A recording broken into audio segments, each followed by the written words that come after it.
Back to my channel. So मैं नया series start कर रही हूँ जीके 2026। पहला मेरा वीडियो है। इस वीडियो में बताऊंगी कि जीकेएस क्या होता है, उसका एलिजिबिलिटी क्या होता है, एप्लीकेशन फॉर्म कब निकलता है, जीकेएस जी क्या होता है, जीकेएस यूजी क्या होता है and etcetera. So let's get started. पहला, जीकेएस क्या है? जीकेएस का फुल फॉर्म होता है ग्लोबल कोरियर स्कॉलरशिप, जो कि एक फुल्ली फंडेड स्कॉलरशिप होता है जो कोरियन गवर्नमेंट देता है आपको कि आप यहाँ कोरिया में आओ, आप पढ़ो और यहाँ के कोरियन कल्चर को और ज़्यादा बढ़ाओ।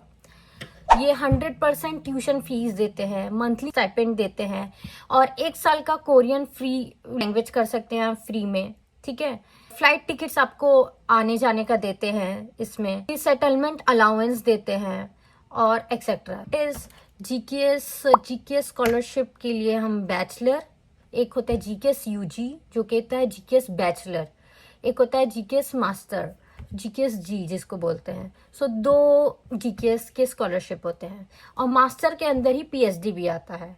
पहला है जीकेएस बैचलर, जीकेएस यूजी, जो कि स्टार्ट होता है एप्लीकेशन फॉर्म सितंबर के टाइम पे, और ये जो पूरे एप्लीकेशन फॉर्म को और कंप्लीशन और सिलेक्शन को 6 मंथ ऑलमोस्ट लग जाते हैं। तो जो जीकेएस यूजी का फॉर्म होता है वो निकलता है सितंबर में, और जीकेएस मास्टर मतलब जीकेएस जी का जो फॉर्म निकलता है वो निकलता है जनवरी के लास्ट में या फरवरी के स्टार्टिंग में। अभी हाई टाइम है, आप अभी से प्रिपेयर कर सकते हो। सब डॉक्यूमेंट्स आप पहले से देख सकते हो कि क्या क्या डॉक्यूमेंट चाहिए होता है और सब चीज़ प्रिपेयर कर सकते हो अगर आपको कोरिया में पढ़ना है फ्री में। तो थर्ड पॉइंट, कौन कौन एलिजिबल है जीकेएस के लिए, जीकेएस यूजी का। अगर आपका एज 25 ईयर से कम है, लेस है, तो आप अप्लाई कर सकते हो जीकेएस यूजी, जीकेएस बैचलर के लिए। And if you are want to apply for GKS master, आपका एज 48 से बिलो होना चाहिए। ये फर्स्ट एलिजिबिलिटी था। सेकेंड है, आप कोरियन सिटीजनशिप होनी नहीं चाहिए ऑब्वियसली, क्योंकि आप कोरियन होंगे तो ऑब्वियसली कोरियन गवर्नमेंट आपको पढ़ने के लिए पैसा नहीं देगी। कोरियन सिटीजनशिप नहीं होना चाहिए। थर्ड, आपका जो प्रीवियस ग्रेजुएशन है उसका सर्टिफिकेट होना चाहिए, मतलब आपने कंप्लीट कर लिया अपना ग्रेजुएशन। आप अगर जीकेएस यूजी के लिए कर रहे हो तो 12th का, और जीकेएस मास्टर के लिए कर रहे हो तो बैचलर का डिग्री होना चाहिए आपके पास। ये व्लॉग में मैं बेसिकली जीकेएस मास्टर्स के बारे में ही बात करूंगी, क्योंकि मैं जीकेएस मास्टर के लिए आई हूँ। मुझे जीकेएस मास्टर के बारे में ज़्यादा पता है, इसलिए मैं जीकेएस मास्टर के बारे में ही वीडियो बनाऊंगी। थर्ड रिक्वायरमेंट होता है एजुकेशनल रिक्वायरमेंट। तो आप जैसे बैचलर में हो तो आपके पास 3 एकेडमिक क्राइटेरिया होता है, जिसमें से आपको एक थे कंपलसरी होना चाहिए। फर्स्ट होता है कि आपका जो प्रॉपर सीजीपीए है, टोटल 6 सेमेस्टर का सीजीपीए जो आता है वो 80% से हायर होना चाहिए। ये फर्स्ट रिक्वायरमेंट है। सेकेंड रिक्वायरमेंट है जो जीकेएस गाइडलाइन है, मैं यहाँ पर अटैच कर दूंगी। उसमें जितना सीजीपीए बोला है उसका मिनिमम सीजीपीए से आपका अबव होना चाहिए, उतना होना चाहिए। सेकेंड रिक्वायरमेंट होता है। और अगर थर्ड रिक्वायरमेंट है कि आप टॉप 20% आपके क्लास में होने चाहिए, मतलब आपके क्लास में 100 स्टूडेंट है, उसमें से टॉप 20 स्टूडेंट के अंदर आपका नाम आना चाहिए।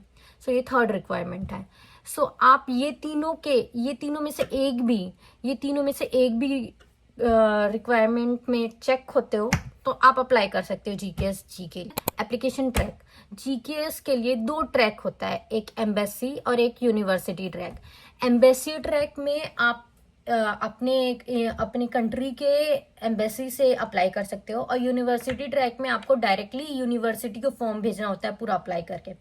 एम्बेसी ट्रैक में आप 3 यूनिवर्सिटी चूज कर सकते हो, जिसमें से 2 टाइप ए का यूनिवर्सिटी होता है और एक टाइप बी यूनिवर्सिटी होता है। जो टाइप ए होता है वो सोल में आप चूज कर सकते हो, और टाइप बी का यूनिवर्सिटी आप अदर देन सोल कहीं बुसान में, जेजू में, जहां आपको चूज करना होता है। और फिर आता है यूनिवर्सिटी ट्रैक। यूनिवर्सिटी ट्रैक में आपको सिर्फ एक यूनिवर्सिटी आप अप्लाई कर सकते हैं। एक यूनिवर्सिटी को आपको मतलब प्रॉपर उसी यूनिवर्सिटी के लिए फॉर्म भरना है, उसी यूनिवर्सिटी को आपको अपना डॉक्यूमेंट कोरियर करना होता है। अब बात करते हैं हमें कि कौन कौन सा डॉक्यूमेंट रिक्वायर्ड होता है। तो फर्स्ट होता है एप्लीकेशन फॉर्म, जो कि जीकेएस वेबसाइट के जीकेएस के वेबसाइट में जब पब्लिश होता है डॉक्यूमेंट तो अप्लाई कर सकते हैं। सेकेंड होता है personal statement. So personal statement वो होता है जिसमें आप डिफाइन करते हो, मतलब आप मिनिमम 2 पेज लिख सकते हो।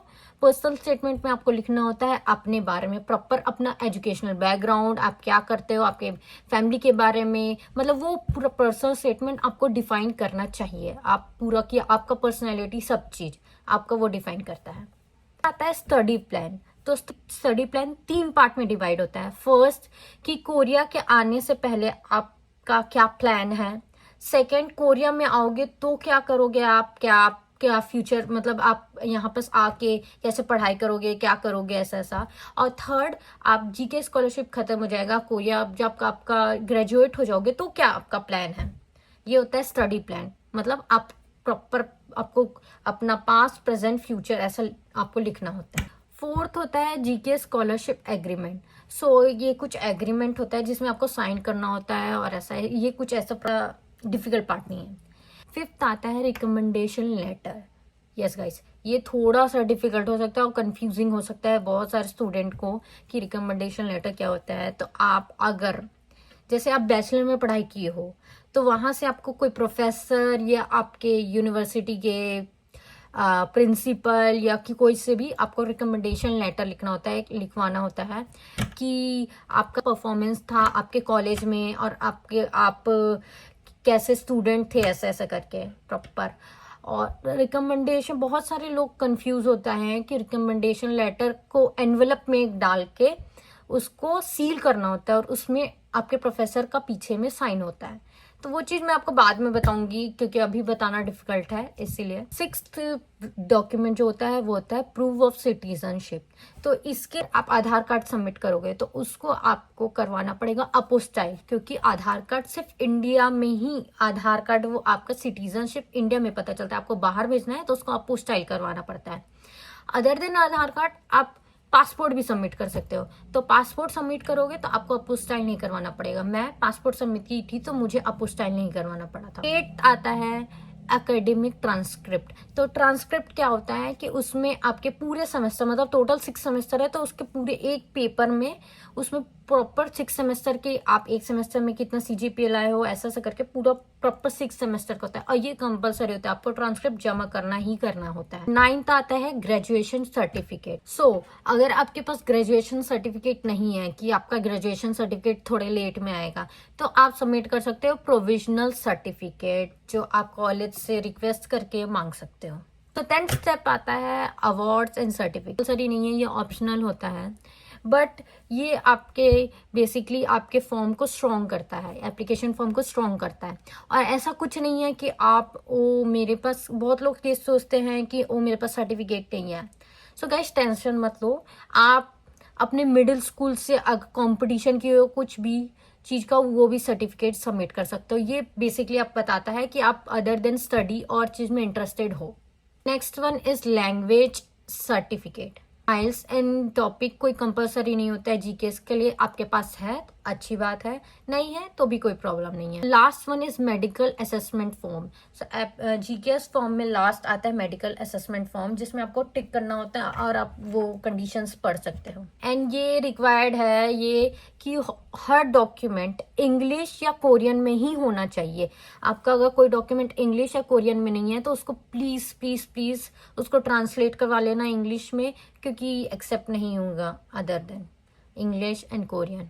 And that was it for today's vlog। और this is basically मैं जीकेएस के बारे में इंफॉर्मेशन देना चाहती थी और मेरे को जहाँ तक लगता है कि मैं हर पॉइंट को कवर कर चुकी हूँ। तो आपको कुछ प्रॉब्लम है या कुछ 2026 के फॉर्म से रिलेटेड कुछ भी प्रॉब्लम हो, और मैं अभी बेसिकली अपने इंस्टाग्राम पे भी एक्टिव हूँ, मैं वहाँ पर सभी जीके स्कॉलरशिप का वीडियोस बना रही हूँ, रील बना रही हूँ। तो मैं अपना इंस्टाग्राम यहाँ पर अपलोड कर दूंगी, तो आप जाके चेकआउट कर सकते हैं। और जो भी प्रॉब्लम हो प्लीज़ प्लीज़ प्लीज़ कमेंट करें, मैं ऑब्वियसली हेल्प करूंगी। And thank you for watching the video. Please like share subscribe to my channel. Bye.